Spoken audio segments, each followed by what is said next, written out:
Developed country जिसमें Japan भी शामिल है, वेस्टर्न यूरोपियन कंट्रीज शामिल हैं और अब आने वाले दिनों में चाइना भी शामिल हो जाएगा 5-10 साल तक। मुझे डेवलप्ड कंट्रीज में और जापान में रहने का मौका मिला 8-9 साल, कनाडा, यूएसए, यूके और जापान।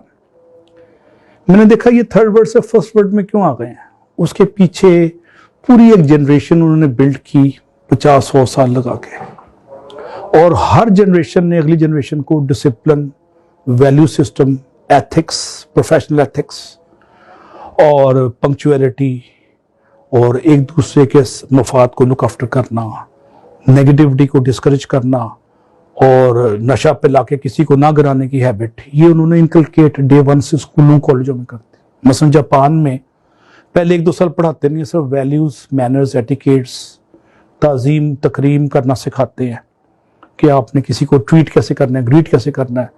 किसी को वो ये नहीं कहते कि आप फेल हो गए हैं, कहते हैं you were not successful at the moment, you are given the second chance to further improve. ये उनका तरीका है। नेगेटिविटी और बेहौसला गुफ्तगू उनकी डिक्शनरी में है ही नहीं, मोस्टली, एक्सेप्शंस आर देयर।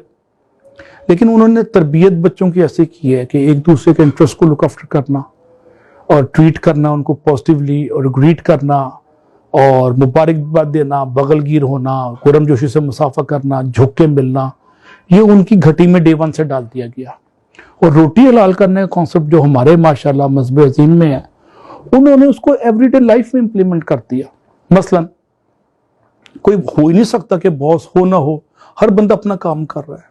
सवाल ही पैदा नहीं होता कि दफ्तर का यंग लड़का लड़की फेसबुक पे दोस्तों से गप मार रहा हो दफ्तरी टाइम में, सवाल ही पैदा नहीं होता। सवाल ही पैदा नहीं होता कि कोई प्राइवेट कॉल कर सके दफ्तरी टाइम में। इतने स्ट्रॉन्ग वर्क एथिक्स है उनके। और दफ्तर में आपका फोन महीने में 1 दफा इमरजेंसी के लिए आ सकता है फैमिली मेंबर की तरफ से, उसके अलावा नहीं आ सकता। आपको वो 5 मिनट भी इजाजत नहीं है फोन करने की, दफ्तरी टाइम को जाया करने की, सरकार हो या प्राइवेट सेक्टर हो। और पंक्चुअलिटी का ये आलम है। इतने ट्रैफिक और कंजेस्शन में, मैं वाशिंगटन में रहा हूं, टोक्यो में रहा हूं, वहां पे रश आवर्स में 40 मिनट्स नॉर्मल है फंसना। लोग वक्त पे पहुंचे होते हैं रश के बावजूद, उन्होंने कैलकुलेट किया होता है। तो एक चीज तो है उनकी ट्रेनिंग और अपब्रिंगिंग में, तरबियत में ये चीज डाल दी गई है। सफाई निस्फे ईमान हम कहते हैं। टोक्यो की तंग गली जो मोची दरवाजे की तरह तंग है, बाज गलियां 4-4 फुट की, 6-6 फुट की मैक्सिमम, वहां पे नालियों के ऊपर भी मिट्टी नहीं है, चमक रही होती है। नालियां तो है ही नहीं है, कॉर्नर भी चमक रहे होते हैं। और उज्बेकिस्तान और आज़रबाईजान में गया हूं, वहां सफाई का स्टैंडर्ड भी गालिबन टोक्यो की तरह साफ है। हालांकि वो मुस्लिम कंट्रीज हैं और रिसेंटली आजाद हुए हैं और वो डेवलप कंट्रीज नहीं है, डेवलपिंग कंट्रीज हैं। उसके बावजूद सफाई के स्टैंडर्ड्स, उनके वर्क एथिक्स इतने स्ट्रॉन्ग है। सेंट्रल एशियन रिपब्लिक्स के भी, और सेंट्रल एशियन रिपब्लिक्स तेजी से ऊपर जा रही है। अभी मैं आज़रबाईजान गया हूँ, 7 लाख टूरिस्ट आते हैं, उनकी आधी इकॉनमी टूरिज्म पे चल रही है। मैं स्वीडन में रहा हूं, मैं स्वीडन में हर बंदा सरापा इखलाक और सरापा याजी है। प्रोफेसर और जितना सीनियर है उतना वो झुक के मिलता है। वॉशिंगटन डीसी में एक मैं शॉपिंग मॉल में गया, पेंटागन फैशन मॉल है, पेंटागन के साथ ही है। पेंटागन उनका GHQ के बराबर है, उनका डिफेंस का हेडक्वार्टर है, तीनों फोर्सेस का। तो चीजें खरीदते खरीदते मैं कोक लेने गया। कैन यू बिलीव, एक 3 स्टार जनरल पेंटागन से खुद आया और उसने आके कोक, मैं लाइन में खड़ा था, वो मेरे पीछे खड़ा हो गया और उसने, जब उसकी बारी है उसने कोक लिया। कोई नौकर नहीं, कोई चाकर नहीं। तो उन्होंने मेहनत को इज्जत भी दे दी। ये सबसे अहम चीज है, मेहनत को इज्जत। हम जिस नबी के मानने वाले हैं उसकी खाक के बराबर भी नहीं। हम, हमारे माँ बाप कुर्बान उन पे, अपने दस्ते मुबारक से अपने जूते सीते थे, जूता मुबारक को हाथ से सिलाई करते थे। मैं जब 17वें ग्रेड में गया, मुझे सिखाया गया कि आपने हाथ से काम नहीं करना, बटन दबा के पानी मंगवाना है। पानी सामने पड़ा होता था। ये मेरी तरबियत की गई। तो मेरी तरह की कई नस्लें बर्बाद हो गई इसी तकब्बुर में, अफसरी का तकब्बुर, घमंड में।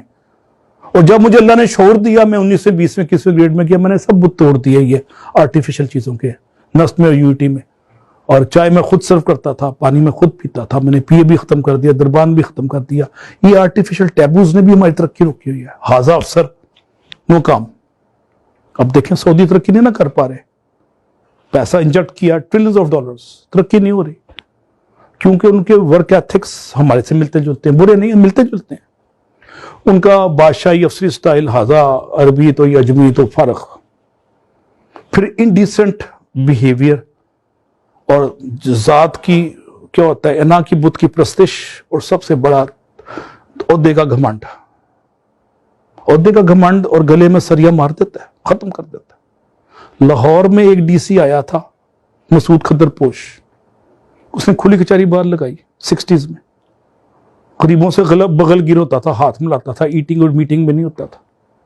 अमर हो गया, उसको मरे हुए भी 60 साल हो गए। वो मसूद खद्दरपोश, एक ही मसूद खद्दरपोश आया था, गरीबों की सुनता था, सरिया निकाल के उसने फेंक दिया और इंसान बन गया अफसर के बजाय। अफसर और इंसान में फर्क है हमारे पास। वेस्ट में अफसर और इंसान एक ही है, जितना बड़ा अफसर है उतना बड़ा इंसान है। इंसान से मतलब इंसानियत से भरपूर और एहतराम आदमियत से मामूर शख्सियत का नाम अफसर है।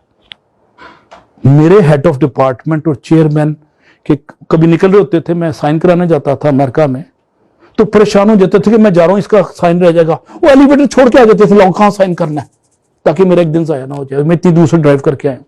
ये एहसास मरफ़त, एहसास आदमियत, एहतराम आदमियत, इसने कौम को उठा दिया। और वहां के नौजवान को बताया गया कि तुमने हाथ से काम करना है, और उसमें स्पार्क और डायनामिज्म डाल दिया गया डे वन से। यही वजह 26 साल की उम्र में मार्क जुकरबर्ग ने वो बना दिया फेसबुक। 26 साल में तो हमारा लड़का लिबर्टी के बर्गर से उसको फोश नहीं होती, उसको हार्ले डेविडसन की वो रेस से फर्क नहीं होता। वो तो हार्ले डेविडसन वहां बनती है, शो हम मार रहे होते हैं आर्टिफिशियल टैबूज के साथ। तो उन्होंने जिंदगी को नेचुरल फ्लेवर दे दिया। आप देखें हॉलीवुड की मूवीज भी देख रहे हैं, सब नेचुरल है।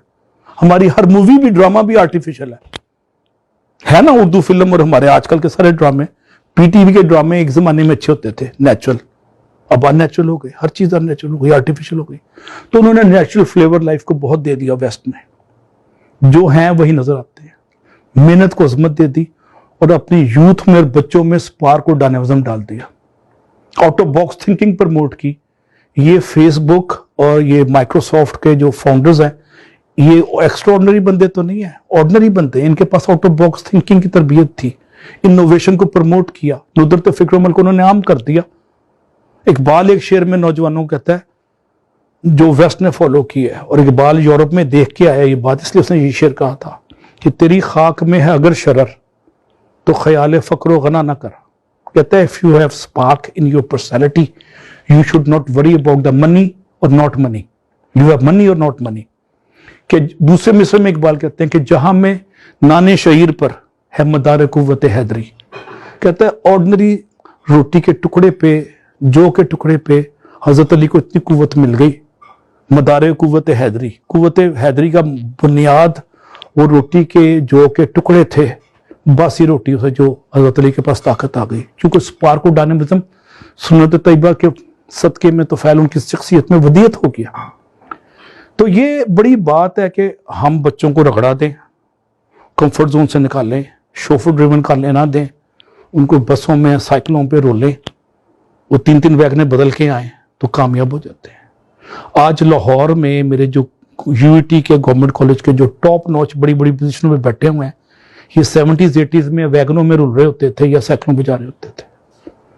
ये इनका खमीर इस मिट्टी से उठा और इन्होंने हाथ से काम करने में वो नहीं समझा, बड़ी बड़ी पोजीशनों में बैठे हुए हैं। कोई एम्बेसडर लग गया, कोई एम्बेसडर रिटायर्ड हो गया, कोई चीफ सेक्रेटरी लग गया। ये सारे मेरे दोस्त हैं जीसी के, यूटी के। तो ये हल्का सा तकाबरी जायजा मैंने किया है।